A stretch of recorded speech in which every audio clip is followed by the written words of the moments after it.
¿Qué tal? Arrancamos de una vez con este análisis. Vamos a meternos de lleno en uno de los textos más vívidos y francamente más complejos a nivel psicológico de todo el mundo antiguo.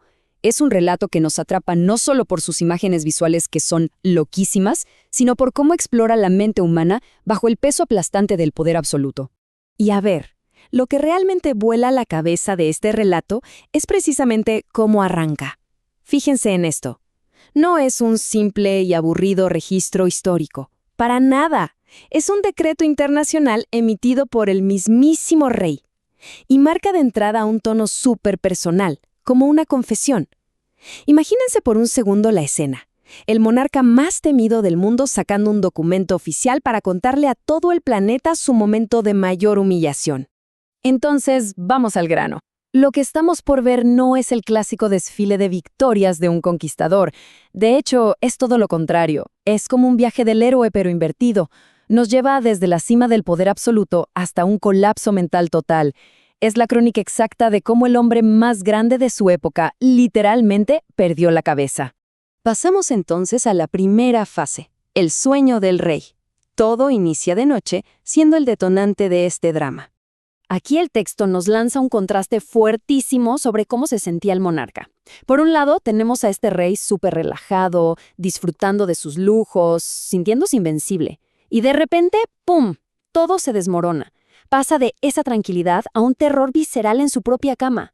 De un segundo a otro, sus ejércitos y su poder no sirven de absolutamente nada frente al pánico que le generan sus propias visiones. Lo que nos lleva a la sección 2, el árbol gigante. Un sueño tan enigmático que ningún sabio de Babilonia pudo descifrarlo, dejándole el problema a Daniel. Imagínense la locura de esta visión. Un árbol cósmico gigantesco en el medio de la nada. Crecía tan fuerte que su copa tocaba el cielo, y se veía desde cualquier rincón del mundo. Daba fruta para tirar al techo, y sus ramas le daban refugio a todos los animales. O sea, es la metáfora visual perfecta de un imperio que lo abarca todo y le da vida a todo. Una imagen clarísima del dominio babilónico. Pero bueno, la tranquilidad dura lo que un suspiro. El ritmo cambia drásticamente y la cosa se pone tensa. Baja del cielo una figura, un mensajero que el texto llama vigilante, y pega un grito con una orden súper violenta e ineludible. Hay que hacer pedazos esa majestuosa estructura ya mismo. Si desglosamos un poco este mandato, nos damos cuenta de que no es destruir por destruir. Es súper metódico. Primero, talan el árbol. Segundo, dejan el tocón encadenado con bronce y hierro. Tercero, lo dejan tirado a merced del clima. Y el cuarto paso, acá es donde la cosa se pone escalofriante. Habla de cambiarle el corazón y la mente de hombre a bestia. Es un decreto que despoja al sujeto de toda su gloria, hasta dejarlo en un estado de supervivencia pura y animal. Y así llegamos a la tercera sección, la interpretación de Daniel. El momento crítico donde hay que decirle la verdad al rey. Imagínense el nivel de tensión en ese salón.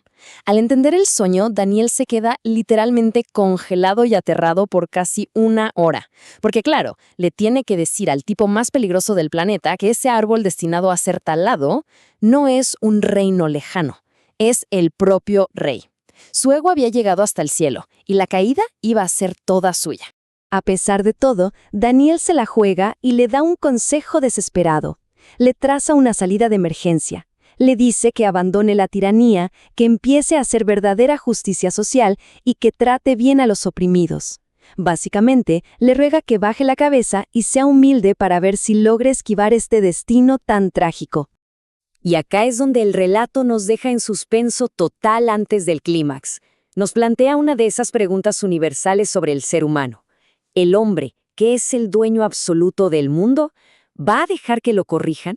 ¿Será capaz de tragarse un ego de ese tamaño y mostrar humildad para evitar el desastre? Y esa mismísima pregunta nos empuja a la fase 4, la locura de Nabucodonosor. Pasamos de la advertencia a la cruda realidad. Si miramos en línea de tiempo de cómo se desarrolla esto, hay un detalle clave. El castigo no cayó de un día para otro. Pasaron exactamente 12 meses, un año entero de gracia. Tuvo todo ese tiempo para bajar los decibeles, asimilar el mensaje y cambiar su actitud. Pero la historia avanza sin freno hacia el momento en que se acaba el tiempo. Y el momento exacto donde todo explota es de Manuel. Está caminando por el techo de su palacio, mirando su imperio, y suelta la frase de arrogancia máxima, que yo construí con mi poder y para mi gloria. El relato cuenta que, literalmente, ni siquiera había terminado de hablar cuando cayó la sentencia del cielo. Fue ese orgullo descontrolado lo que activó el colapso. El cambio es instantáneo y brutalmente visceral. Pasamos de tener al intelectual y líder más poderoso del mundo a un hombre comiendo pasto. Hoy la ciencia podría compararlo con algo llamado boantropía. Le quitan la cordura, lo echan de la sociedad y pasa a vivir a la intemperie hasta que el pelo le crece como plumas y las uñas como garras, de lo más alto del intelecto humano a la más baja y degradante animalidad. Pero ojo, que la historia no termina ahí en el barro. Entramos a la última parte. La restauración del rey. Acá el enfoque está todo en este número, el 7. Los 7 tiempos. Esto nos dice que no fue una locura al azar, sino un ciclo de disciplina súper específico y calculado. El proceso tenía que llegar a su punto final designado, para que de verdad hiciera efecto en la mente de este hombre. Entonces, ¿cuál es la llave que rompe la maldición? Fue una acción súper sencilla, pero inmensa. Mirar hacia arriba. En el momento exacto en que dice, alcé mis ojos al cielo, su mente vuelve a la normalidad. Es ese acto genuino de salir de su propio ego y reconocer humildemente que él no es el centro de todo, lo que le devuelve su humanidad. El desenlace es fascinante. No solo recupera su cordura al 100%, sino que al reconocer activamente que la verdadera soberanía está por encima de él, ¡pum!, sus ministros lo vuelven a buscar. Le devuelven el reino. Y hasta con más brillo e influencia que antes. Pero el líder que se sienta ahora en ese trono ha cambiado para siempre. Ya conoce los límites de su propia grandeza. Cerrando ya este análisis, nos quedamos con una tesis fuertísima. Este texto nos demuestra que el poder humano, por más indestructible que parezca por fuera, es increíblemente frágil frente al ego. Nos deja con una pregunta súper provocadora que sigue vigente hoy en día. Esa lección indispensable de la humildad, ¿la vamos a aprender por voluntad propia o vamos a esperar a que la realidad nos la imponga a la fuerza? Es un pensamiento profundo para llevarnos hoy. Mil gracias por sumarse a este desglose y nos vemos en la próxima.